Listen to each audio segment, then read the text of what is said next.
Buenas tardes, bienvenidas y bienvenidos a este acto. Muchas gracias por la asistencia. Muchas gracias a los miembros de la Fiscalía que están en la mesa.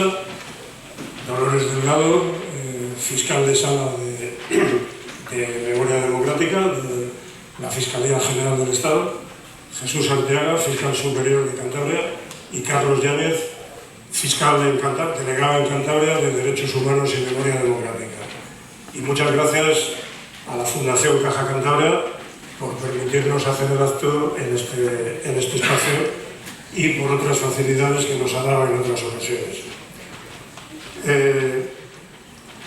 Lo primero que hay que decir desde una asociación como Desmemoriados es que nosotros no estamos acostumbrados a este tipo de actos. No digo ni siquiera que nos vayan grandes, no sé si nos van grandes, ya lo veremos al final, pero no es nuestro tipo de acto.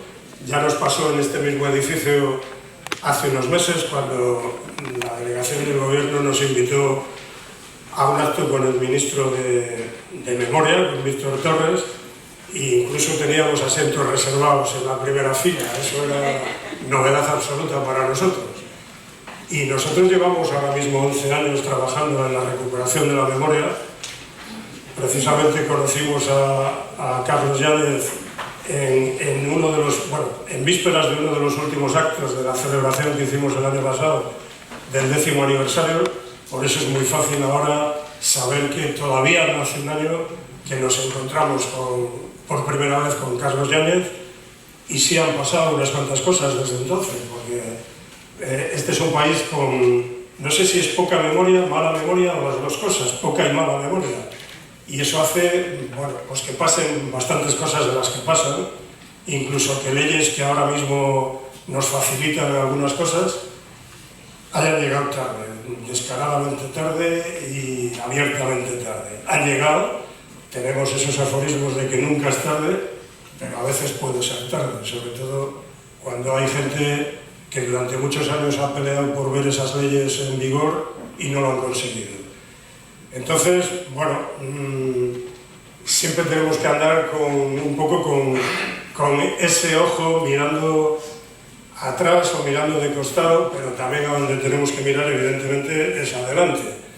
Entonces, ayer mismo, porque estas cosas a veces nos pasan, yo decía que este tipo de actos no es lo nuestro es básicamente trabajar. Ayer un compañero en un acto académico, que ahora os contaré un poquito más y yo no me quiero extender porque este acto hoy tiene una figura relevante y muchas cosas que contar, por lo que supongo que han venido aquí la mayoría. Pero en un acto académico en el edificio de al lado, en el Paraninfo, que hoy estaba ocupado por la graduación de algunos estudiantes que no era un baño de disfraces, que era la graduación de un grupo de estudiantes. Bueno, pues ayer allí, en un acto académico en el que participamos en igualdad de condiciones con la biblioteca de la universidad y con el propio departamento de historia de la universidad, ese puede ser nuestro terreno de juego, pero no es el único. Muchos de los activos en Desmemoriados, de los miembros activos de Desmemoriados, tenemos capacitación académica en historia, pero no hace falta tener capacitación académica en historia para combatir por la recuperación de la memoria personal, de las memorias personales que pueden traducirse en memorias colectivas. Otras disciplinas lo han hecho. La economía, todo el mundo ha oído hablar de macroeconomía y microeconomía y no creo que nadie se haya escandalizado. La propia geografía, que aunque es menos conocido, también tiene sus apartados disciplinarios de microgeografía, de la percepción individual respecto a algunas cuestiones sobre los espacios urbanos o rurales. Nosotros no hemos llegado ahí. Tenemos un problema con la historia, con las fuentes orales para la historia, con la consideración o no de la memoria como una fuente histórica. A mí particularmente la epistemología me aburre bastante y no voy a ir por ahí en esta introducción. Esta introducción va por señalar esto, que Desmemoriados lleva ya un tiempo trabajando, y creo que eso decía, que ayer alguien nos definió como un grupo de trabajo, y no se puede decir nada más honroso para nosotros que somos un grupo de trabajo. Después, tenemos algunos hitos relevantes en nuestros 10 años de trabajo, algunos de ellos vinculados a, se podría decir, a algún aspecto territorial. Tenemos un largo combate por la memoria del caso Almería. Supongo que hablando de Santander y con un público de cierta edad no hace falta aclarar mucho más sobre lo que fue el caso Almería.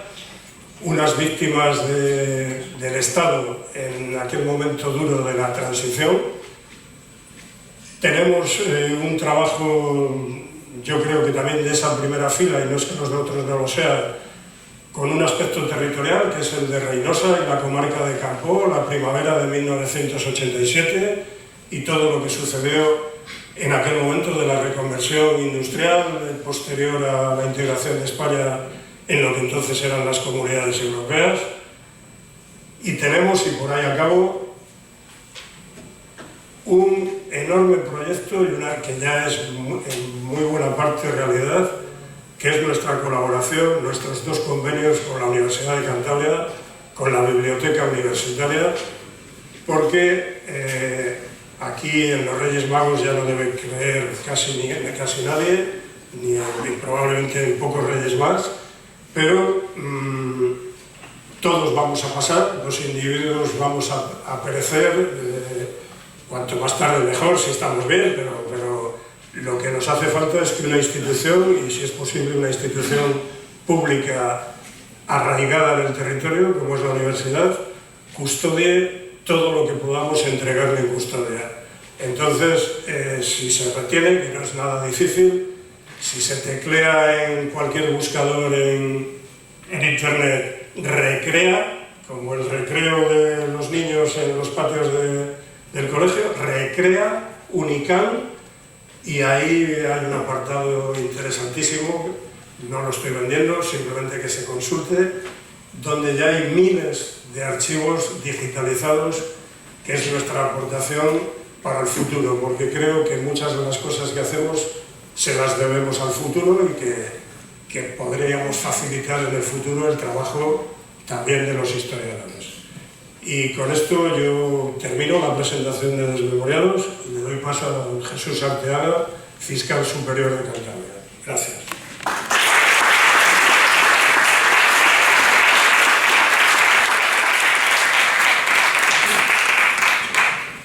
Buenas tardes y muchas gracias, Roberto. Muchas gracias, por supuesto, también al CASIC por acogernos aquí, pero quiero darles especialmente gracias a ustedes. Gracias a la asociación y a cualquier asociación que se dedique a un objeto tan importante como este. Podríamos decir que es el objeto social de la asociación.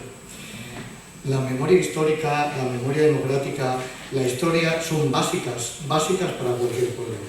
Y las asociaciones, es mi opinión personal al menos, para mí la sociedad civil formada en asociaciones es la que ha provocado la ley de la que nos estamos apoyando, en la que nos estamos apoyando ahora mismo. Sin esas leyes que hacen avanzar a la sociedad, no sé si merece mucho la pena estar en una sociedad. Comer, disfrutar la playa, de paseos, etcétera, está fenomenal. Pero si no tenemos memoria, no tenemos educación, no conocemos nuestra historia, creo que no vamos a ningún sitio. Así que simplemente quiero darles las gracias y no comer mucho espacio a quienes realmente son los protagonistas y tienen mucho más que decir, y más importante y mejor dicho que yo. Pero lo repito, muchas gracias y espero seguirles viendo.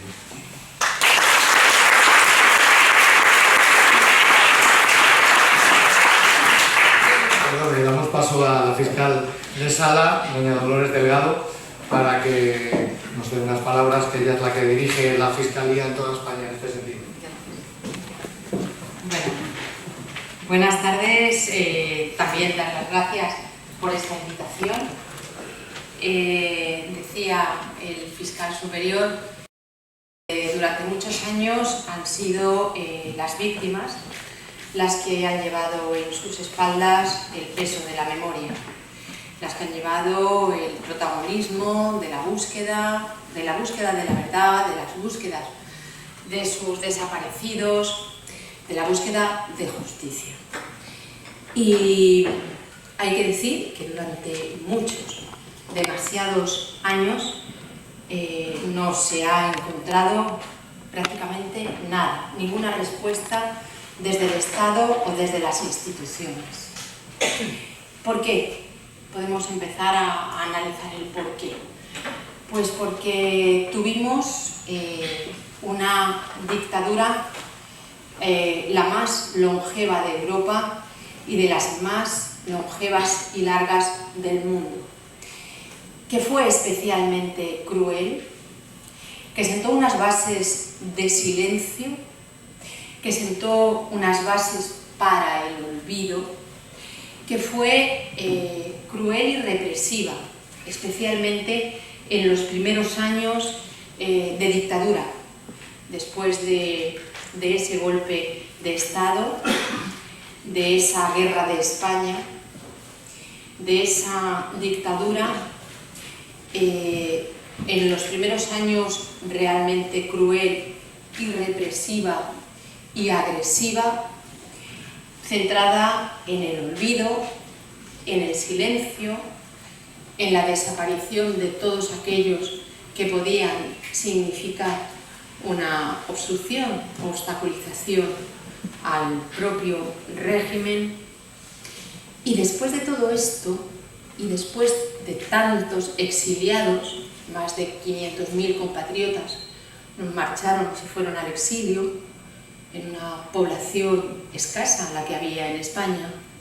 Y después de todo eso, cuando finalmente alcanzamos unos espacios de democracia tras la muerte del dictador, tampoco llegó la verdad, tampoco llegó la justicia, porque hubo una infinita generosidad por las víctimas, porque había una ansia de democracia y porque fueron generosas las propias víctimas y se dio paso a una constitución, la del 78, no sin antes de haberse aprobado una ley de amnistía, una ley de perdón, de silencio. Tiene que pasar muchos años.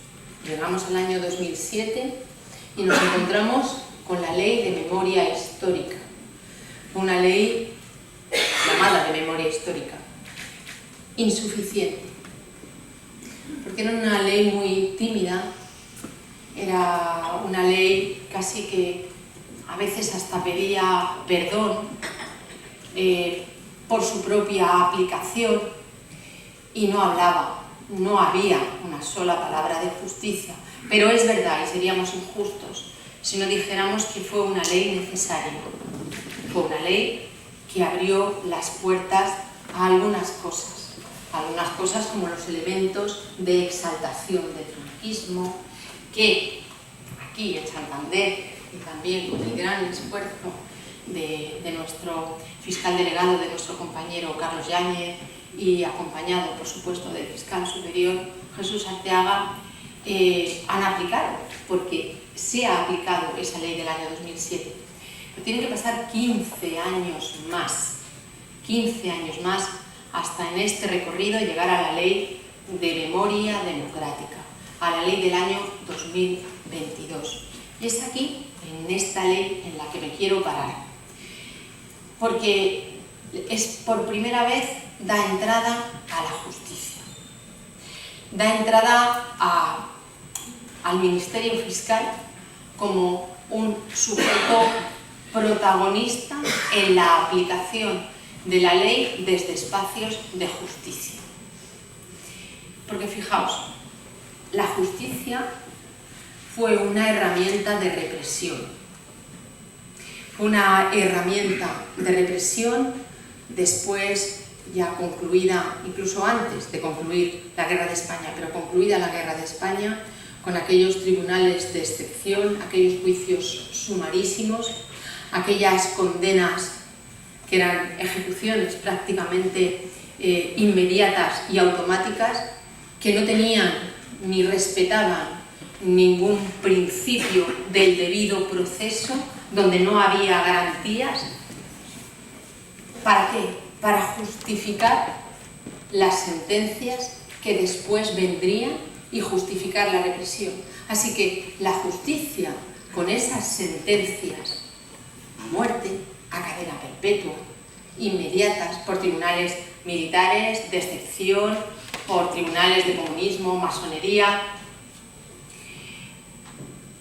y después de ejecutadas las personas sometidas a esos procesos, venían los de procesos para la recuperación de activos y de bienes, cuando se les quitaban todas las posibilidades y recursos económicos de sustento a las víctimas y a los huérfanos de los represaliados, y que incrementaban, desde luego, las arcas de los represores. Y esto es así. En unos años de dureza después de una guerra, en los años de hambre, a las familias a cuyos padres, hermanos, maridos, mujeres, abuelas habían condenado, nos encontrábamos con la condena a la indigencia, al hambre, que también eran una forma de represión y también una forma, por qué no decirlo, de enriquecimiento del propio régimen. Así que sí, la justicia fue un elemento de represión que utilizó la dictadura franquista. Así que hasta el año 2022 no entra la justicia necesaria también para devolver la dignidad a las víctimas, para devolver la verdad y para devolver la justicia. Porque la memoria democrática, y me vais a permitir que lo diga en estos términos, no es sino la expresión de los derechos humanos. Los derechos humanos reconocidos en todos los convenios y tratados internacionales que España ha suscrito, porque tenemos suscrito el 95% de los convenios internacionales de derechos humanos.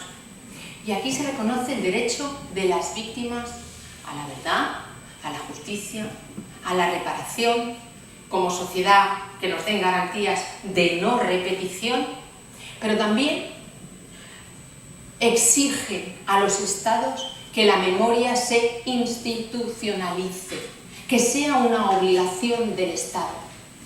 Y en estos términos nos encontramos con la ley del 22. Os decía, un cambio de paradigma, un antes y un después. Introduce en el título segundo, capítulo segundo, dos artículos, 28 y 29. La ley de memoria democrática habla de justicia. Y habla de justicia en los siguientes términos.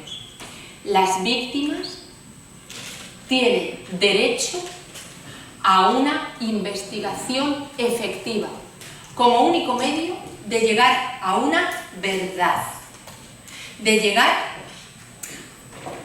a una expresión de que fueron conculcados sus derechos. Y es la única forma de devolver la dignidad a las víctimas. Y las víctimas que han estado solas, luchando, trabajando, peleando, asociándose, cargando en su mochila esta memoria, porque la han llevado en la mochila, nos han abierto las puertas, como decía el fiscal superior, a este espacio de justicia. Se ha conseguido esta ley, repito, y la ley impone ese derecho de las víctimas, pero hace algo mucho más importante, que establece la obligación del Estado, la correlativa obligación del Estado a investigar.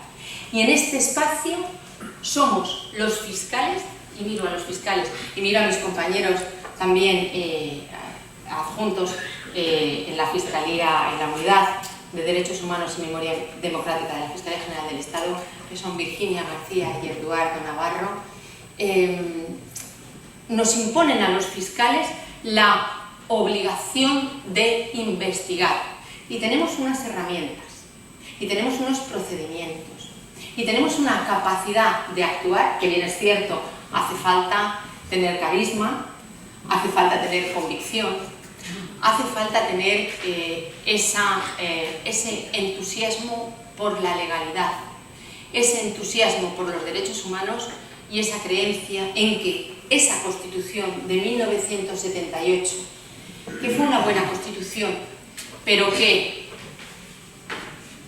fue también el fruto de esa generosidad de las víctimas, ahora es quien tiene que pagar una deuda que tiene la sociedad, el Estado y las instituciones con esas víctimas, con las víctimas. Me diréis, ¿qué víctimas? Porque se nos van muriendo, bien lo decías. Se van muriendo los más próximos, pero es que la ley en eso también es buena. La ley nos abre un horizonte en cuanto a las víctimas. Hablamos de víctimas directas, que tristemente van quedando pocas, al menos en golpe de Estado, la guerra de España, la dictadura. Tenemos algunas más en el tardofranquismo, que también forma parte de nuestra competencia temporal. Hay más víctimas vivas, pero bueno, tenemos víctimas directas, están los familiares, que también son víctimas, aunque sean familiares que van tomando lejanía respecto de las víctimas directas, pero también son víctimas, porque todavía siguen sintiendo la pérdida de la dignidad de las víctimas, de sus familiares. Y es muy importante recuperarla. Y es muy importante que los jóvenes, los nietos, los bisnietos, los tataranietos, se sigan sintiendo víctimas. Porque lo son. Porque seguimos sufriendo aquella injusticia. Porque se privó de la dignidad. Y durante muchos años se privó a la gente de la dignidad de haber defendido una democracia, de haber defendido unos derechos, un Estado de Derecho y un régimen legal republicano. Y se les privó de eso y se les hizo pasar vergüenza y se les hizo sufrir injustamente, física y mentalmente. Y hay otras víctimas, que son las víctimas que llamamos nosotros colectivas. Es la propia sociedad. La sociedad es una víctima directa de aquel golpe de Estado, de aquella guerra absolutamente injusta, de aquel exilio, de aquella represión, del tardo o post-franquismo, muerto el dictador. La dictadura se volvió muy agresiva en esos estertores últimos para intentar consolidar la dictadura y el régimen franquista y dictatorial. Así que en esa amplitud de víctimas nos las da el artículo 3 de la Ley de Memoria Democrática, que hace una expresión de quiénes son las víctimas. Nuestra unidad, la Unidad de Derechos Humanos y Memoria Democrática, que tenemos ya 49 fiscales en todo el territorio, que son quienes aplican, como aquí hace Carlos, esta ley con las competencias que nos dan, tienen en cuenta las víctimas y las tenemos en cuenta desde o con las herramientas que nos da el ordenamiento jurídico. Y en este punto quiero decir que es importante la convicción de los fiscales. Es importante que los fiscales entiendan cuál es el espíritu y la letra de la ley, lo que dice la ley en su preámbulo, pero algo más, que entiendan lo que dice la Constitución. La Constitución del 78 a los fiscales nos da unas competencias en el artículo 124. Es decir, ustedes deben de aplicar la ley en defensa del interés público y en defensa de la ciudadanía, porque somos herramienta e instrumento de cambio. Somos motor social y por eso es importante que esta ley nos da un papel protagónico.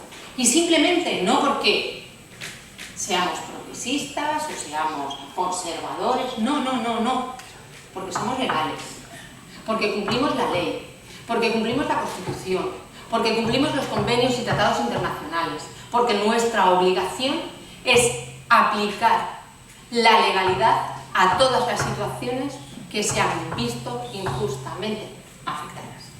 Están diciendo que no.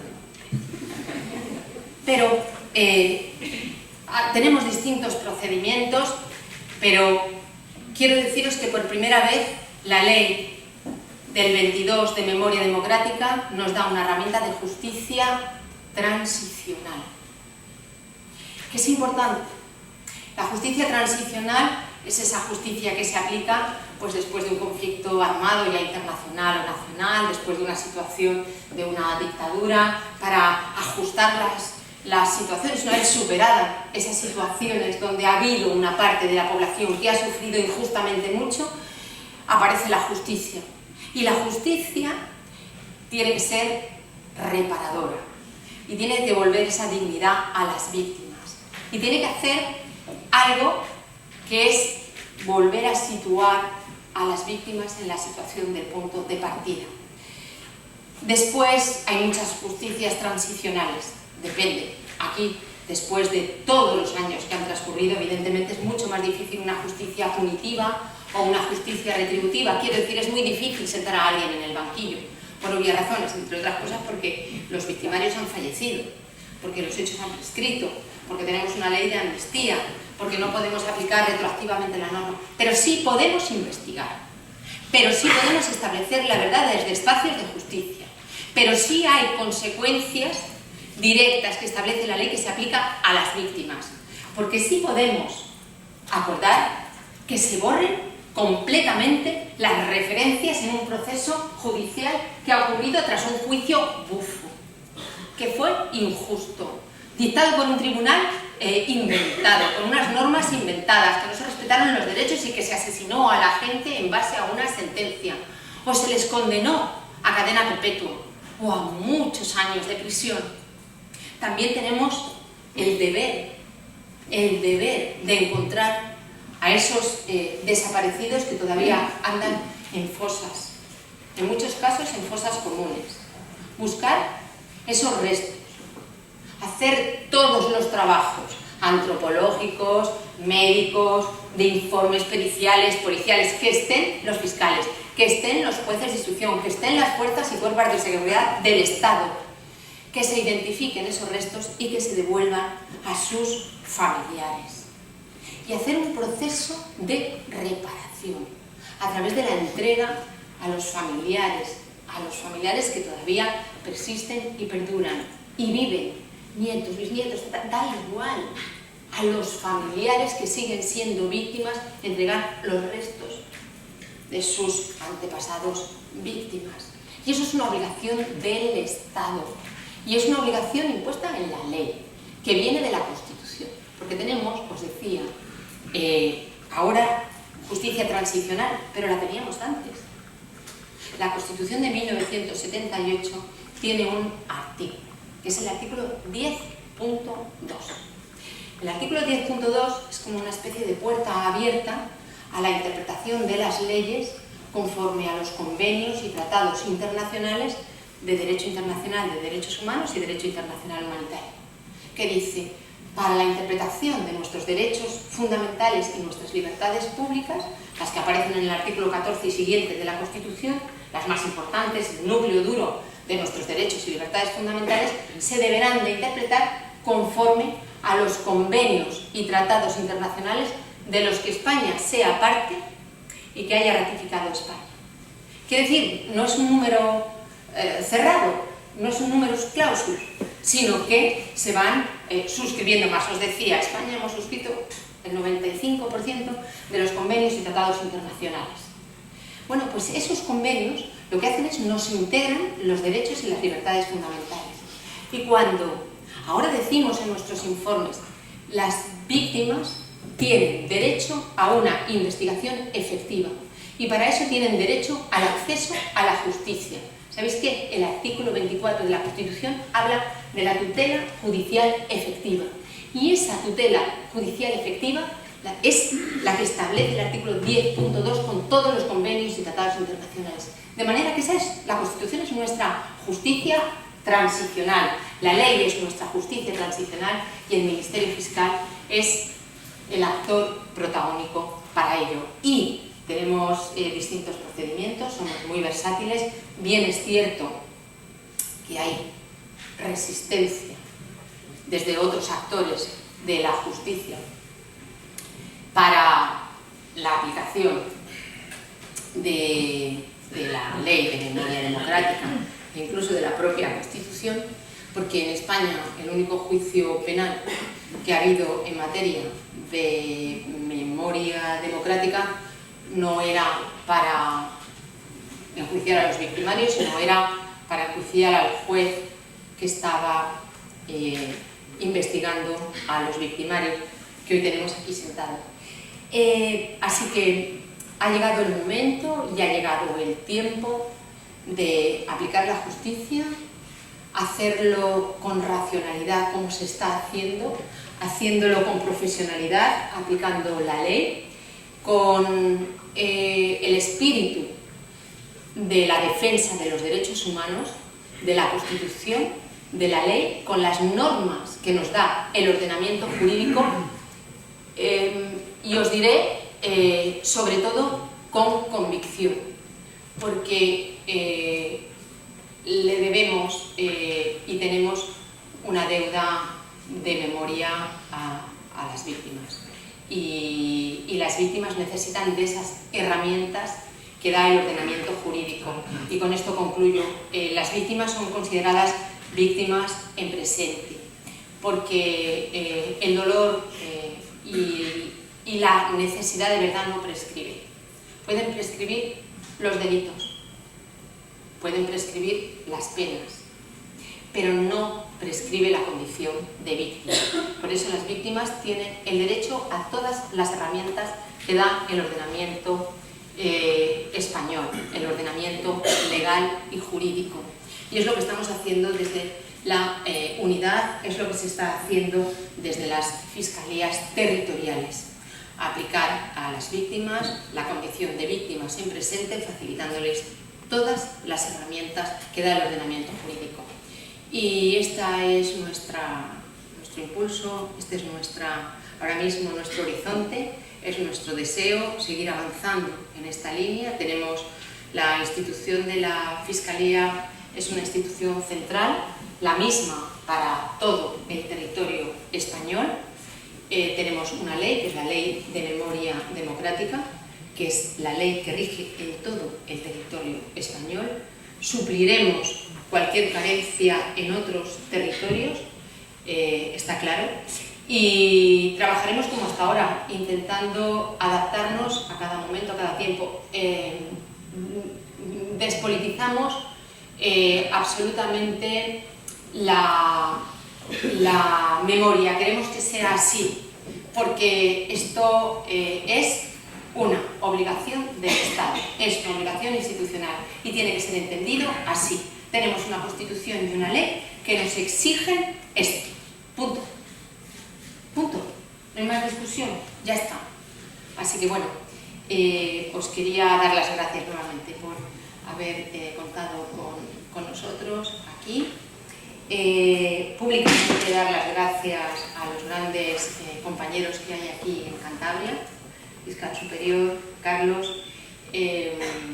Trabajan mucho, trabajan duro, trabajan bien y además tienen un altísimo no solo nivel, sino conciencia y magnífica relación con las víctimas y con los movimientos memorialistas, que son de los que tenemos que aprender también un poco la senda a seguir. Hacemos un gran equipo. Es importante también que nos sintamos o nos sentimos muy acompañados en toda España. Los compañeros y las compañeras territoriales, les podría contar historias muy bonitas porque están quitándose muchas horas de sueño para poder dedicarse a trabajar en esto. Las experiencias que nos trasladan en cada reunión colectiva online que tenemos son unas experiencias de humanidad y de vida muy importantes, y esto es motor para seguir trabajando por la ley y por la Constitución y desde luego por la dignidad de las víctimas. Muchísimas gracias.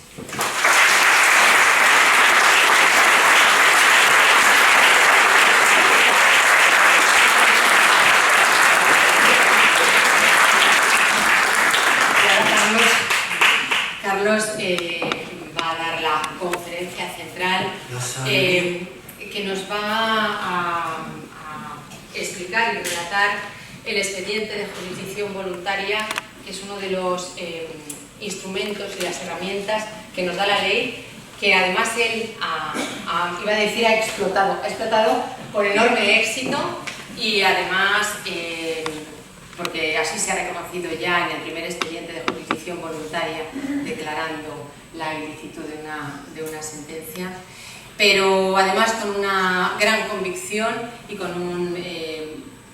yo creo que algo muy importante que tenemos los fiscales, o debemos de tener los fiscales, una proximidad muy grande a la sensibilidad y a la dignidad de las víctimas. Así que, Carlos.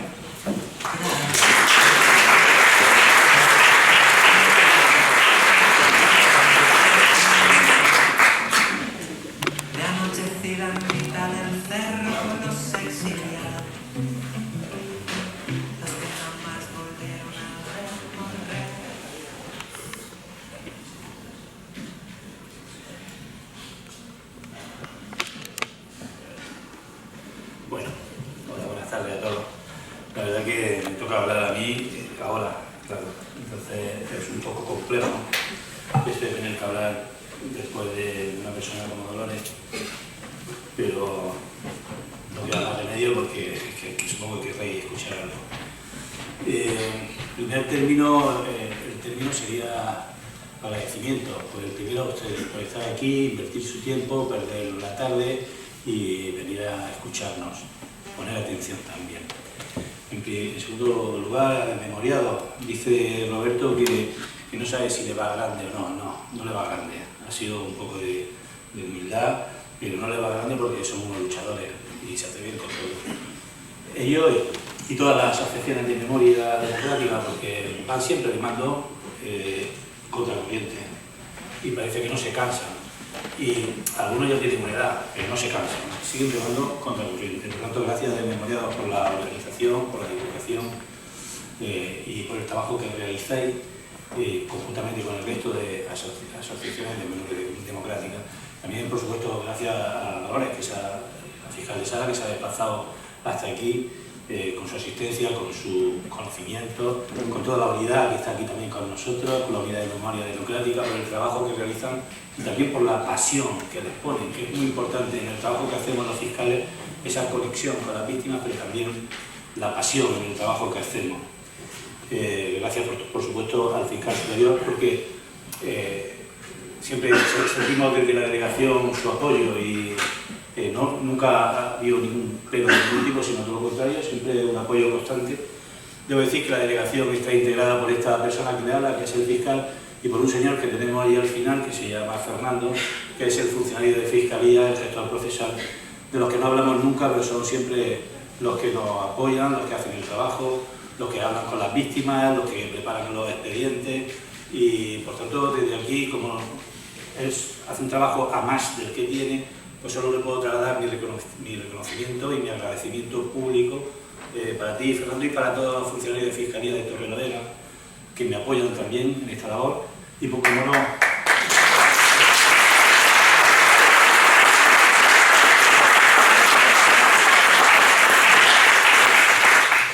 tengo que hacer también extensivo a los fiscales compañeros de Torrelavega, pero básicamente por su excelencia en la dedicación, en el cuidado de las víctimas y en garantizar que los ciudadanos tengan calidad a la hora de ejercer y disfrutar de sus derechos, cosa que es la base de cualquier convivencia. Cuando planteaba sobre si esta charla, cómo hacerla, realmente desde un punto de vista jurídico, lo primero que parece que aprendemos los juristas, los fiscales, los jueces, los abogados, y muchas veces es usar una terminología que se aleja mucho del ciudadano. Ponemos una especie de barrera y no transmitimos realmente qué es de qué estamos hablando en realidad. Si yo aquí dijera, vamos a hablar de un procedimiento de jurisdicción voluntaria, regulado en la ley de jurisdicción voluntaria, seguramente ustedes desconectarían y sería absolutamente inútil mi presencia aquí. Yo quiero realmente transmitir un mensaje que, como no tengo esa capacidad de empatía o de facilidad con la sociedad, he tenido que plagiar. ¿Y a quién voy a plagiar? Pues a los artistas. Los artistas desde su humildad y desde su humanidad, los juglares, los que han contado la vida de la gente desde el pueblo y para el pueblo, son los que saben mejor que nadie expresar de qué estamos hablando hoy, porque creo que es muy importante que fijemos de qué estamos hablando hoy, de qué personas y de qué derechos. Por tanto, me va a permitir ese lujo, porque podría haber tirado de poetas de mi tierra, de Federico García Lorca, Rafael Alberti, podría haber tirado, haber hecho uso, plagiar a cantautores como a La Bordeta, pero hay uno que a mí especialmente me gusta y voy a pedir su atención unos breves minutos, porque vamos a poner una canción para que se escuche, que yo la llevo también un poco como emblema o como lema de mi trabajo diario en materia de memoria. Los olvidados, los que retumban en la memoria, los perseguidos, de anochecida en mitad del cerro, los exiliados, los que jamás volvieron a ver correr a sus hijos. Las olvidadas, las que escondían pan en el mimbre, las perseguidas y señaladas en todo el pueblo, las exiliadas, las que jamás volvieron a ver correr a sus hijas. No olvidaré, para que haya servido de algo tanto esmero, para que no se pierda el poema bajo el sombrero. No olvidaré, para poder hablarle a mis hijos de los abuelos, para que un día al fin descansen justos los huesos. No olvidaré A las maestras que tanto hicieron por esta letra, y a las artistas, las que burlaron a la censura, las guerrilleras que resistieran los bombardeos en las trincheras. los escondidos. Por 30 años tras un armario los acusados y fusilados por sus ideas los extinguidos, abandonados bajo este suelo sin una rosa. Las silenciadas, las que del miedo quedaron mudas, las que parieron y les privaron de la semilla, las invisibles.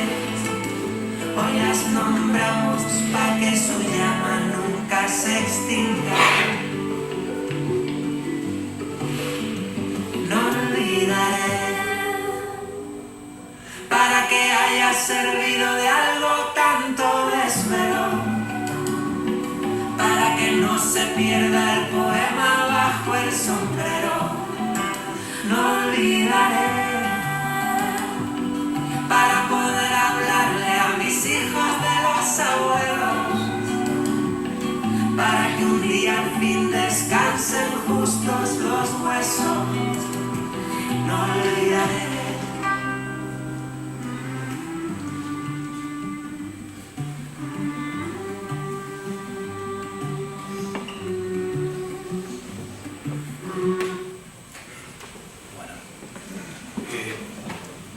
Yo creo que esta canción expresa mucho de lo que hacemos en la Fiscalía. Creo que expresa mucho de las personas que venían a la Fiscalía a hablar con nosotros. Porque hay una cosa que en el franquismo y en este régimen asesino se hizo muy bien, que fue deshumanizar a las víctimas. Les quitaron su identidad, les quitaron su existencia. Por tanto, la labor de hoy es humanizarlas y decirle que la Fiscalía está cerca de ellas. Ese es el mensaje que quiero transmitir, no quiero transmitir ningún otro, sino ver el aspecto humano de las personas y decirles que se acerquen a la Fiscalía para que nosotros podamos ayudarles en aquello que necesiten. Por tanto, ¿de qué hablamos? Hablamos de personas. Hablamos de personas que retumban, como dice la canción, en nuestra memoria. Esa es la palabra clave, retumban en nuestra memoria. No es que nos acordamos, no, que martillean en nuestra memoria.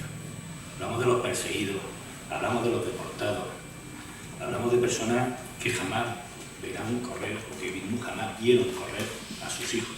Hay que decir las cosas por su nombre, es importante, porque si no el mensaje se pierde. Le ponemos un color u otro y lo instrumentalizamos. Hablamos de las mujeres que guardaban el pan y la nieve, es decir, aquellas que pasaron hambre, que se quedaron solas con su hijo sin ningún recurso económico. Hablamos de esas mujeres que, como decía ese general que ha estado en los altares hasta hace bien poco, Keiko Llano, llamaba a violar a las mujeres de los rojos, que fueron violadas, que fueron rapadas y marcadas en su pueblo, como hijas de criminal, como esposas de criminal. De eso hablamos, de esos sentimientos que se gestan en el alma de las personas, arraigan y llegan hasta nuestros días. Cuando nosotros hablamos de la víctima de hoy, del presente, es tan presente como esos sentimientos que llevan clavados en el alma. Esas son las gentes que vienen a la Fiscalía. Hablamos también de las mujeres que les quitaron el vientre de su fruto, el fruto de su vientre, que les quitaron a sus hijos. Entonces, realmente, ¿de qué hablamos? Hablamos de personas y de hechos, de esas dos cosas, de personas y hechos. ¿Es importante hablar de esto? Es muy importante, porque hay una frase que martillea hoy más que nunca a mi cabeza. Si ocurrió, puede volver a ocurrir. Esto es un axioma que se puede cumplir. Si ocurrió, puede volver a ocurrir. Hablamos de olvido. No olvidaré, para que sirva de algo tanto desvelo. Ya ven que estoy plagiando la canción entera. Es que hay mucho desvelo, hay muchas ganas de hablar. Se ha contenido mucho tiempo y las víctimas no han sido escuchadas. No olvidaré, ¿para qué? Para poder hablarle a mis hijos de los abuelos, sin que haya una mácula que diga que era un criminal, sin que nadie pueda cuestionar su honorabilidad, su condición de padre o madre de familia. No cometió delito, fue injustamente arrancado de su casa, de su hogar, metido en un piquete y fusilado o en un monte o en las tapias de Ciriego. Hablamos, por tanto, de olvido. Ese olvido que ha sido ejecutado con un plan criminal perfectamente organizado, con un fin. Han hecho desterrar cualquier idea que no fuera conforme a los cánones establecidos. No es una casualidad, es un plan criminal, el que se gestó y se ejecutó. Frente al olvido, ¿qué tenemos? Tenemos memoria, tenemos investigación, tenemos verdad. ¿Y todo ello para qué? Pues todo ello para tener dignidad. Dolores Delgado ha hablado de la Constitución española y ha hablado del artículo 10.2 de la Constitución. Yo creo que voy a hacer muy poca referencia a la Constitución española, pero en este caso voy a coger la Constitución española solo por un momento, que es el artículo 10, pero el párrafo primero. De ese artículo 10 lo que nos dice a los ciudadanos es que el fundamento del orden político y de la paz social son la dignidad de la persona, es decir, que un sujeto pueda desarrollarse como siente, como vive y que no se avergüence de nada, que sienta su respeto hacia adentro y de los demás, cualquiera que sea su condición. Se habla como fundamento de la paz social también los derechos inviolables que son inherentes a las personas. Se habla del libre desarrollo de la personalidad. Es decir, que cada uno de nosotros pueda ser aquello que quiera dentro del respeto, como dice también el artículo 10, a la ley y a los derechos de los demás. Estos derechos que hoy día parece que tenemos consolidados y que parece que nadie los puede atacar, no los tuvieron. En ese momento no tuvieron derecho a ser quien eran, no tuvieron derecho a pensar, no tuvieron derecho a vivir, no tuvieron derecho a vivir su sexualidad conforme a sus sentimientos, se les negó absolutamente a todo. Es importante que hablemos de las personas y de los hechos, porque hablar de personas, en realidad lo que hablamos es de sus derechos, de sus sentimientos y de su verdad, porque esos somos las personas. Nosotros en Fiscalía, ahora voy a volver a soltar la palabra, hacemos un expediente de jurisdicción voluntaria, que en resumen se trata de constatar un hecho pasado y acudir al juez español actual para que diga que ese hecho no se ajustó a ningún parámetro de legalidad, que se violaron todos los derechos habidos y por haber. Como esta charla tiene que ser práctica, se le ha facilitado por desmemoriado un modelo que hemos creado nosotros aquí en la Fiscalía de Cantabria.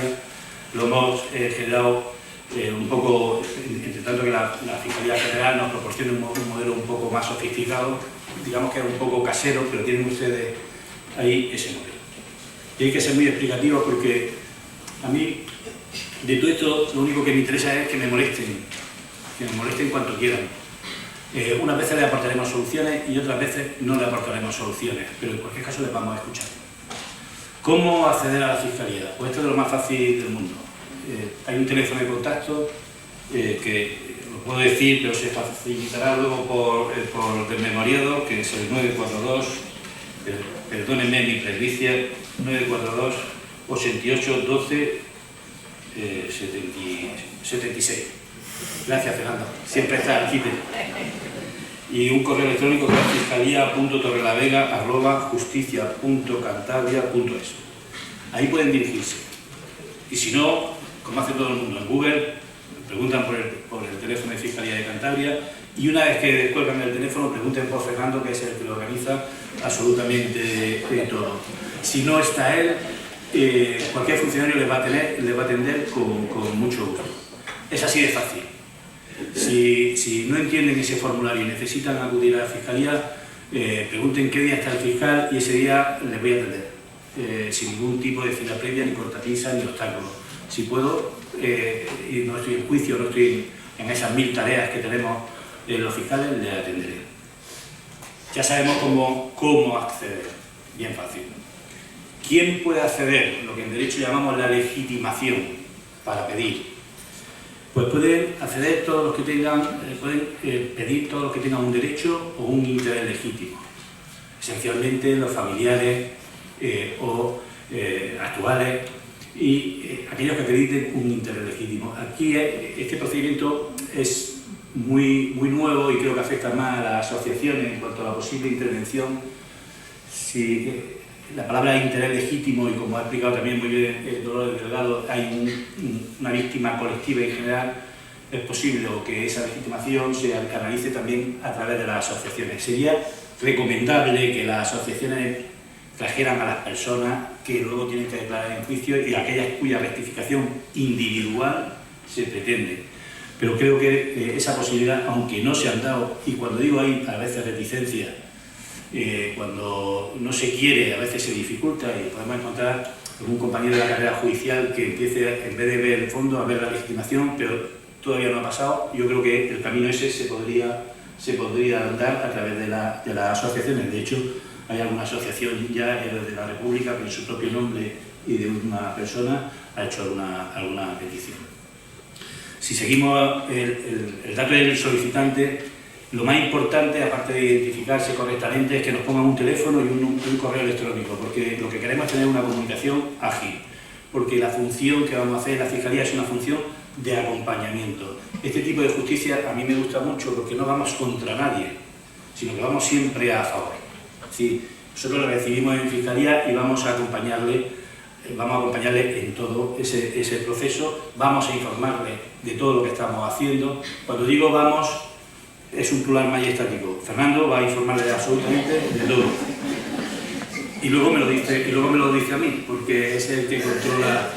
Debo excusarme porque tengo muchas otras tareas, ¿no? Lo digo, identificación de la víctima, ya hemos hablado de ello, no voy a insistir mucho. La víctima es cualquier familiar, directo, indirecto, cualquier persona que pueda acreditar un interés legítimo en esa declaración, en esa corrección del hecho pasado, que haya sufrido violaciones de derechos humanos, desde el momento del golpe de Estado hasta que entra en vigor la Constitución española. La identificación de la víctima, cuando hablamos de esa víctima directa, que las tenemos muchas de ellas en Ciriego y otras muchas tiradas por montes, porque cuando te cogían los militares españoles mataban bien, lo documentaban todo, se ajustaba la sentencia y se acompañaba por los piquetes de ejecución hasta Ciriego, los ponían contra la pared, los mataban, los echaban en una fosa común y luego cal viva encima. El que se encargaba de hacer desaparecer la identidad y por tanto hacerlos desaparecer 2 veces parece ser que era Sotopidal, que era el cura de Ciriego, que iba borrando los nombres de esas personas y le ponía persona 1, persona 2, persona 3, de manera que ha dificultado muchísimo el trabajo, la labor que han hecho las asociaciones para poder identificar a las personas que están en esa tumba colectiva que se cuenta por miles, por cientos o por mil y algo, ¿no? Un poco más de 1000. Necesitamos aquellos documentos que acrediten la existencia de esa persona, si podemos tener una partida de nacimiento, si podemos tener un documento, una partida de bautismo, algo que nos acredite que esa persona existió y la relación que pueda tener familiar con el que está solicitando físicamente a día de hoy para establecer ese vínculo y cerrarlo bien. De manera que si lo tienen, la Fiscalía se lo agradece y si no, nosotros haremos la labor también de investigación para llegar a esta documentación. De hecho, hace poco hubo una persona que vino a la Fiscalía y es una persona que no había tenido nunca la partida de nacimiento de su familia. Y nosotros nos pusimos a investigar y yo le decía a Fernando, digo, no lo encontramos, Fernando. Y un día aparece Fernando y dice, ya la tengo. Creo que es muy bonito poder disponer de esa partida de nacimiento para una persona que para alguien parece tan normal, pero cuando uno ve esa partida de nacimiento la que nunca la tuvo en sus manos, pues creo que es una cosa que también merece la pena. Es decir, que se identifiquen bien a las víctimas y nosotros también podremos hacer una labor de investigación. No se agobien con esto, no se preocupen. Yo digo que siempre vamos ahí, no se van a encontrar nunca un problema. Si ustedes nos plantean un problema, nosotros les vamos a dar 2 soluciones. Hay que intentar la reacción circunstanciada de los hechos pasados a rectificar. ¿Qué es lo que nos pide a nosotros la ley? La ley nos pide que haya un principio de prueba sobre el hecho, es decir, que existió y en qué término existió. Hay procedimientos que son muy fáciles en la medida que se tratan de ejecuciones sumarias, en las que tenemos incluso los expedientes militares, tenemos los expedientes de los centros penitenciarios en los que estuvieron, el juicio sumarísimo, que esto hay que decirlo con claridad, lo ha dicho Dolores, pero yo lo voy a decir otra vez. Los juicios sumarísimos los hacía un juez y un fiscal, los mismos que hoy, lo que pasa es que eran ilegítimos muchos de ellos. Hasta nuestros días llegó uno que en Andalucía lo conocemos bien, que se llamaba Carlos, compartía el nombre conmigo, y de apellido Arias Navarro. Este señor le llamaban en Málaga el carnicerito de Málaga, porque era fiscal de profesión y mandó a más de 2000 personas a una ejecución. Entonces, en aquel crimen participó la justicia. Por eso la justicia, y es muy importante, y así lo he dicho Dolores, debe también participar para reparar, que no sea una reparación particular, sino que vengan ustedes a la Fiscalía y que se sientan ustedes en su casa, porque ese es el objetivo que aquí tenemos. Es importante fijar esos hechos. Hay muchos, ya digo, es una ejecución, está el Ciriego normalmente, y hay otras veces pues, que se nos ha planteado el problema de buscar un cadáver, porque también es el derecho a saber qué pasó con tu familiar. Hemos iniciado un procedimiento también con una persona que tenemos por aquí, pues en este caso me encantaría decir que hemos tenido éxito, pero no es así, no hemos tenido éxito. Encontramos también muchas veces reticencia, no es por criticar gratis, es porque a veces topamos con justicia eclesiástica que hay que requerir 3 veces para que aporte los documentos, no sé, o luego al final te contestan de una forma casi displicente, como no hacen esfuerzo. Luego cuando decimos hay que marcar las consecuencias lesivas de esos hechos sobre el entorno familiar. Esto es muy importante, porque esto es lo que actualiza a la condición de víctima de las personas actualmente. Hay que ver qué perjuicios sufrieron, porque a una persona se le podía pegar un tiro en la pared de Ciriego. Lo he dicho muchas veces, pero porque no dejo de escandalizarme cada vez que lo digo. Porque yo a veces hago paseos en dirección a la Virgen del Mar, donde está Sotopidal, allí en los altares, y cuando hago el camino hacia allá y veo las torres del cementerio, me imagino a esos hombres montados en un camión de piquete camino de su muerte, ¿no? Entonces me impacta muchísimo esto y creo que ese es el mensaje de hablar, que al principio dije y repito ahora, de personas. Pues hay que hablar de esos perjuicios, porque uno se quedaba allí y moría allí, pero se quedaba con 7 hijos, con 4, con 3, era normalmente el sostén de su familia, esa mujer se quedaba sin ningún tipo de ayuda para sus hijos, se le condenaba al hambre, se le condenaba al ostracismo, se habían convertido en la familia del criminal, y decir, eran perseguidos por la propia sociedad, unas veces con convicción y otras veces con miedo. En esto es muy representativo el final de la película La lengua de las mariposas, en el que por mucha convicción que tú tengas, el miedo acaba haciendo barbaridades de tu propia convicción. Entonces es importante explicarnos cuáles son esas consecuencias. Hemos encontrado, por ejemplo, personas que han soportado desplazamientos masivos de las familias, hijas de alguno que estaba preso, que ha ido a pedir la libertad y ha sido violada la hija por los guardias civiles que ese día estaban en el cuartel. Hay gente que nos cuenta que a su padre lo deportaron, pero le visitaban periódicamente la Guardia Civil, y no era para pedirle el DNI, era para propinarle una forma de tortura o de persecución diferente en cada una de las visitas, lo cual le animaba poderosamente a abandonar el país. Porque yo creo que después de 15 palizas dijo, me voy, porque de una de estas ya no salgo. Y estos son perjuicios que creo que tenemos que visualizar. Y con ello pasamos al contenido de la declaración que se interesa. Yo cuando me planteo qué vamos a pedirle a un juez, digo, pues lo que me diga la gente que quiere. ¿Qué es lo que le importa? ¿Por qué has venido a la fiscalía? ¿Qué buscabas tú? ¿Qué sientes que quieres que se declare? Hay un contenido jurídico que yo le doy forma. En esto, ya les digo, no se preocupen porque siempre van a estar acompañados. Pero hay un contenido jurídico de esa declaración que yo le doy y hay un contenido que le dan ustedes. Me han pedido algunas declaraciones que ahora probablemente les comente algunas. Y las personas interesadas en la tramitación del procedimiento. Es decir, cuando hablamos de memoria y cuando se va a celebrar el juicio, y ahora hablaremos de él, aquí se hizo en Cantabria ese primer juicio a instancias del Ministerio Fiscal. Yo me pasé todo el juicio diciéndole, discúlpame, no me acuerdo del nombre, diciéndole el nombre del que habían metido preso en cadena perpetua. Y creo que se llamaba José Luis y su abuelo se llamaba de Reforma. ¿Me salva, Fernando, cómo se llamaba? Bernardo. Yo me pasé diciéndole Bernardo Inces. Y entonces cuando terminó el juicio me dijo, yo no soy Bernardo, yo soy José Luis, pero de aquí, para toda la vida, para ti, Carlos, soy Pepe. Ese hombre, cuando yo le dije, tienes que estar tranquilo, tienes que explicarte, 3 palabras dijo, no podía. ¿Qué significa esto? Que en ese momento que vamos luego a la vista, cada uno de ustedes certifica su propia vida y la vivencia de sus pasados. Cada uno lleva una mochila, porque muchas veces las actuaciones que nos piden a nosotros son sobre los abuelos, pero resulta que coinciden también con la petición de su madre y son los nietos los que vienen a fiscalía. Y hay gente que te dice, pena que mi madre ya no viva.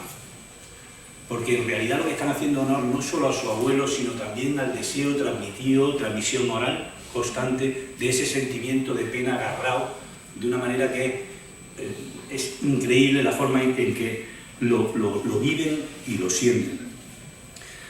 También, por último, es importante aportar todos los documentos. ¿Por qué? Porque esos documentos, si se tienen, que se nos aporten, y si no los tienen, que al menos nos den unas pautas iniciales por donde nosotros podamos desarrollar la investigación. Como ha dicho bien Dolores, uno de los derechos fundamentales es conocer la verdad, pero la verdad no se hace por generación espontánea, hay que buscarla, hay que hacer un proceso de investigación. Eso lo hace la Fiscalía. Investiga, va a todos los registros que haya, donde podamos agarrarnos, allí que vamos a ir. Y debo decirlo, aunque algunos lo desconozcan, ya había que requerir incluso a algún tribunal militar que le pedí un expediente y me dijo, venga usted a recogerlo. Digo, no te preocupes, que ahora te voy a volver a mandar un escrito para que a ver si puede ser que te enteres que tienes la obligación de colaborar con el Ministerio Fiscal, no es una opción. Tienes que cumplir aquello que se te está pidiendo. Le di un plazo, creo que le sobraron meses, a la semana ya lo teníamos el expediente. Entonces ese derecho a la investigación, que lo reconoce además el artículo 15 de la ley, cometí no decir artículo, a mí me parece interesante leer este artículo porque se reconoce el derecho de las víctimas, sus familiares y a la sociedad en general, apartado por donde pueda entrar también una legitimación por parte de las asociaciones, a la verificación de los hechos y a la revelación pública. ¿Por qué es esto importante de la revelación pública? Una de las cosas que me ha llamado la atención cuando he empezado a trabajar en esto es como que los que os dedicáis, como que parece que seguís teniendo ese punto de como más callado. Yo creo que hay que hacer más ruido. Es decir, hay que decir, esto se hizo así, se hizo mal. Los que tienen que sentir vergüenza son los que lo hicieron. Y hay que gritarlo. Por tanto, hay que gritarlo porque lo dice el artículo 15 de la ley, revelación pública. La gente tiene que saber lo que dice y hay que divulgarlo. Y también al conocimiento de los motivos y las circunstancias en que se cometieron violaciones de derecho internacional. Y dice el artículo, en caso de fallecimiento o desaparición, tienen el derecho a conocer la suerte que corrieron sus familiares. Es decir, tienen el derecho a la investigación. Estos procedimientos de jurisdicción voluntaria, estos procedimientos sobre hechos pasados, lo usamos los fiscales también para la investigación. De manera que, si nos dan unas pautas iniciales con esos documentos, bien sean, o al menos saber en qué cárcel estuvieron, porque claro, nos encontramos muchas veces, ya he dicho antes, que los militares mataban muy bien, pero los falangistas no. Los falangistas, si te cogían, te mataban en el monte. Entonces, como dice la canción, hay muchos ciudadanos españoles tirados en un monte, en una cuneta sin una flor que llevarle, ni una flor que de cariño. Pues, si pudiéramos hacer algo por encontrar... Miren, el otro día me preguntaban, ¿cuántos estaría bien? Yo digo uno. Con que salga uno me doy por satisfecho. Con encontrar uno y entregar esos restos a sus familiares, me doy por satisfecho todo el trabajo que haya que hacer. Porque creo que esa esencia de cada uno de nosotros proviene de nuestro antepasado y ese respeto y ese cariño lo tenemos que mantener. Y desde la Fiscalía, que se ve muchas veces por el desconocimiento, otras veces por las manipulaciones interesadas, se ve como un ente raro, algo ajeno, pues desde aquí aprovecho esta oportunidad para decirle que no somos raros, que se acerquen a la Fiscalía, que no nos vamos a comer a nadie, que lo peor que le pueden pasar es que le invitemos a un café, pero si no le gusta el café, pues le invitaremos a un té. Es decir, que queremos estar cerca, que tienen que venir, que tienen que molestarnos. Oiga, tampoco van a tener muchas oportunidades en la vida de que haya un funcionario público que le están diciendo tráigame el trabajo, pues aprovechen y háganlo pronto porque no sabemos el devenir tampoco de la ley, háganlo pronto. ¿Por qué? Porque tenemos que revelar públicamente lo que se hizo. Porque no tenemos que tener vergüenza de eso, porque fueron crímenes, porque fueron privaciones. En esta labor de hablar de personas y de hechos, cuando hablamos de los hechos, yo termino la investigación, se plantea una demanda en la que se hacen una serie de peticiones. Yo, a título curioso, le voy a leer una de las que hemos hecho en uno de estos expedientes, que luego va a intervenir a petición mía, que le he metido, como decimos vulgarmente, en un marrón, porque me interesa mucho que se vea el carácter humano de las personas. Es un expediente que se hizo a Eusebio Cortezón Castrillo, que se va a celebrar el juicio el 15 de octubre del presente año, después de muchas reticencias, quiero decir, porque podríamos haberlo celebrado ya, pero parece que el juez no está muy por la labor y ya me ha dado un par de cámaras, un par de viajes, para que tenemos que haberlo celebrado en junio, pues ya nos vamos hasta octubre, a pesar de que hice un escrito, perdóname Eusebio, diciendo que mis testigos son muy mayores y no pueden permitirse el lujo de esperar. Pues no lo ha sentido así el juez, no ha tenido la misma empatía que yo. ¿Qué se le va a hacer? En esta línea, como decía, hay de todo. Y hay jueces de una manera y jueces de otra, y hay gente muy proactiva dentro de la carrera judicial y que nos acompaña mucho. Pues como digo, en la petición se dice que don Eusebio Cortezón Castrillo fue sometido a un juicio sumarísimo y condenado a pena de muerte, con exclusión o negación absoluta de cualquier derecho de defensa, sin poder aportar prueba alguna o hacer alegación. En este juicio, que eran muy listos y muy rápidos, en el mismo juicio se juzgaba a 5, 6, 8 personas y se le condenaba en la misma sentencia. Fue condenado sin quebrantar ley alguna y por su mera pertenencia política y sindical. Era del Partido Obrero Unificado Marxista y era teniente de alcalde de Astillero. Solo por esa pertenencia política le metieron un tiro en la cabeza en Ciriego después de que su pena fue indultada. Le fue conmutada la pena, pero parece ser que el cura del pueblo no estaba muy de acuerdo en que le conmutara la pena y fue a pedir que lo ejecutaran, y cumplieron los deseos divinos del cura de Astillero, y a pesar de tener su pena conmutada, lo ejecutaron en las paredes de Ciriego. Esta es la víctima que yo llamo directa. Dejó 7 hijos y una nieta. Malvivieron, los deportaron, algunos viven todavía en Francia, nunca volvieron a España. No soportaron esa pena. Cuando dicen que no es de actualidad, yo digo que sí, de mucha actualidad. Concluyo diciendo que en realidad este fue un asesinato porque Eusebio Cortezón no cometió delito alguno y fue una injusticia y un acto inhumano. Y en cuanto a su familia, también se le pide al juez que declare expresamente que la muerte de Eusebio Cortezón Castrillo fue demoledora para su esposa y sus 7 hijos, que fueron objeto de persecución, privaciones de libertad arbitrarias, tortura, abuso y traslados forzosos. Se le condenó a la miseria económica, a la soledad y al ostracismo social, extendiendo todo ello, por tanto, la represión a la propia familia. Esto es lo que digo cuando hay que intentar explicar las consecuencias de lo que se sufre, porque el que se queda muerto, muerto está, como decía aquel. Pero los que se quedan en vida, a veces esa vida, para muchos de ellos, no mereció la pena vivirla. Y muchos de ellos murieron ahogados en su propia pena. Como digo, a mí lo más fácil de esta charla es que si tienen alguna duda, llamen a Fiscalía, ya saben, pregunten por Fernando.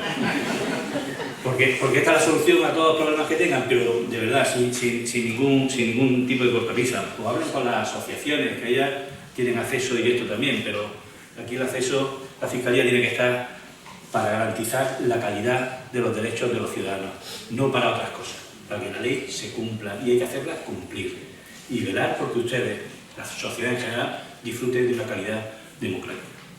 Yo me voy a callar porque quiero darle este espacio y esta voz a Eusebio Cortezón, que es el nieto de este expediente, para que él diga lo que ha supuesto también lo que ha supuesto.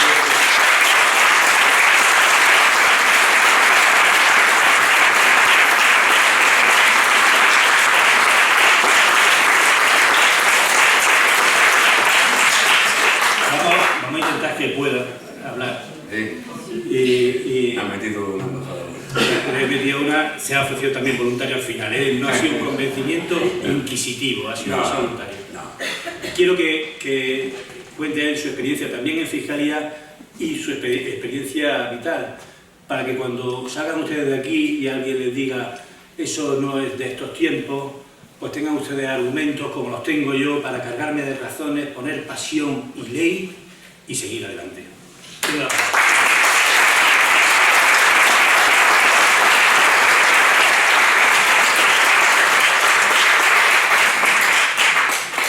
Buenas tardes. Es verdad todo lo que dice Carlos. En primer lugar, quiero agradecer a la Fiscalía de Derechos Humanos y Memoria Democrática por el apoyo y el interés que han tenido en el caso de mi padre. Estamos muy agradecidos toda la familia.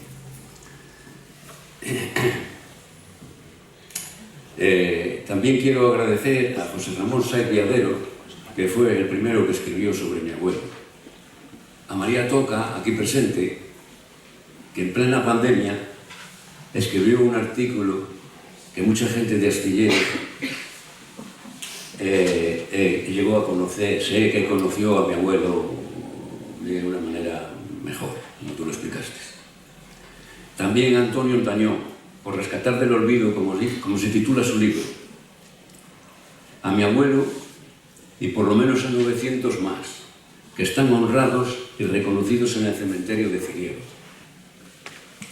A pesar de don Tomás Soto Pidal, capellán del cementerio en aquel tiempo, que les borraba los nombres para que las familias no supieran dónde estaban. Y está en la capilla de la Virgen del Carmen, enterrado en honor de santidad.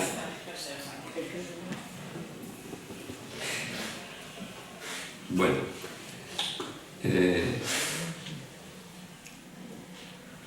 mi abuelo Eusebio se presentó a las elecciones municipales en 1931. En Astillero se votaba la persona y fue el segundo que más votos sacó. Fue elegido teniente alcalde. Fue un concejal activo y querido por el municipio.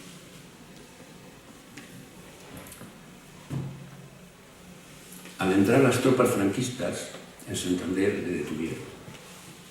Ingresó, después de un juicio, a él y a otras 17 personas en la prisión provincial. Le condenaron a pena de muerte. También detuvieron a su hija mayor, María. Trabajaba de enfermera en Valdecilla, en el pabellón de heridos de guerra. La condenaron a 6 años de prisión.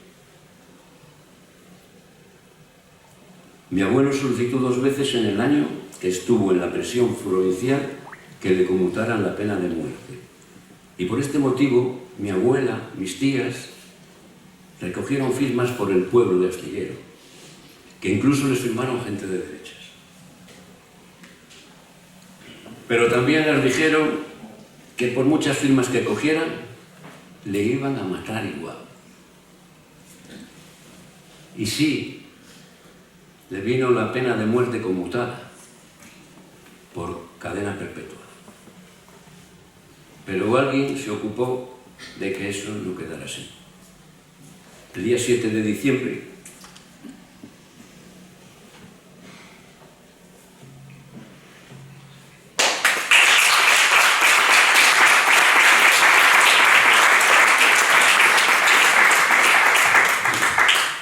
le fusilaron en las paredes del cementerio de Ciriego. Les leo la carta que unas horas antes de morir escribió mi abuelo. Si puedo.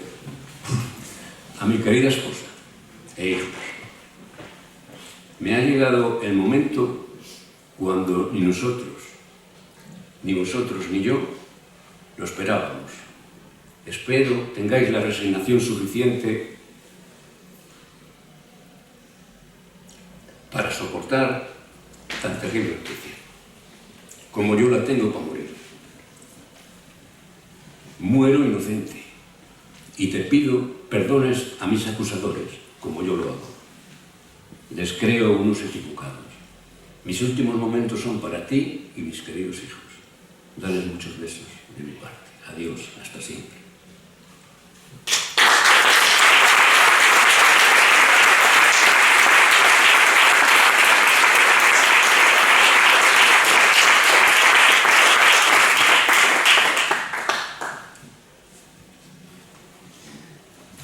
Por último, y si me lo permite, creo que debo recordar a mis abuelas, Leonor y Matilde. Pueden representar a todas las mujeres que se quedaron viudos en el golpe de Estado. Mi abuela, por parte de mi madre, Leonor, vivía en Cabárceno. A mi abuelo y al hermano de este les pasearon los falangistas. No sabemos dónde están sus cadáveres. Es el caso que contó antes Carlos. 3 hermanos de mi abuela, Conrado, Eusebio y Feliciano, fueron fusilados en el cementerio de Ciriego. Feliciano fue alcalde de Penagos. Gracias a Ontañón sabemos sus nombres y están en Ciriego. Mi abuela quedó sola con 9 hijos, el pequeño con meses.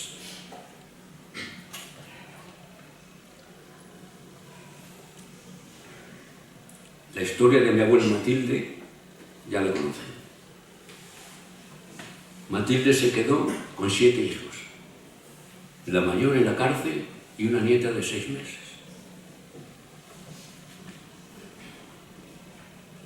Poco tiempo después murió mi tía Felicidad por no tener dinero para comprar medicinas.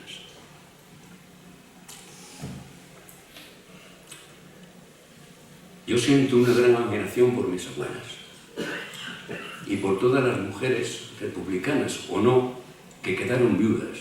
Fueron miles y miles que quedaron en la miseria más absoluta.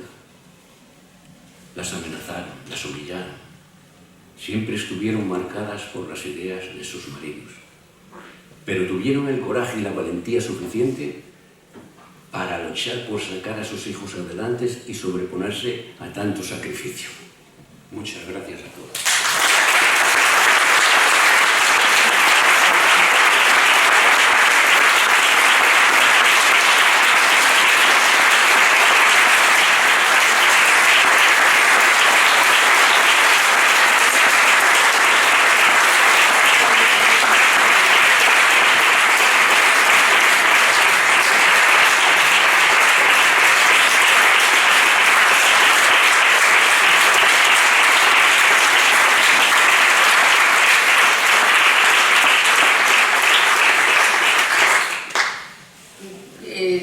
Estas son las historias que tenemos que contar, porque la memoria son cada una de las historias las que... Pero parece, no quiero dejar pasar la oportunidad de hablar de los jueces, y hay jueces también muy comprometidos. Y la jurisdicción voluntaria, el expediente de jurisdicción voluntaria que tan prácticamente ha contado Carlos y también ha contado, tiene un punto de partida y os lo quiero compartir. El 30 de noviembre del pasado del año 2023, apenas con unos casi meses de vigencia de la Ley de Memoria Democrática, la familia de un sindicalista asesinado en Ferrol el día 10 de marzo de 1976, que participó en una manifestación por derechos sindicales, fue asesinado por disparos por la espalda en una manifestación pacífica por la policía franquista. La familia presentó querellas ante todos los tribunales posibles, habidos y por haber, y no le dieron la razón, no les dejaron buscar verdad, no obtuvieron justicia, y cuando se aprueba la ley, deciden presentar un expediente de jurisdicción voluntaria. Bien, es cierto que en Soledad todavía no estaba conformada la unidad ni los fiscales territoriales que actuaban, y estaba sola la familia.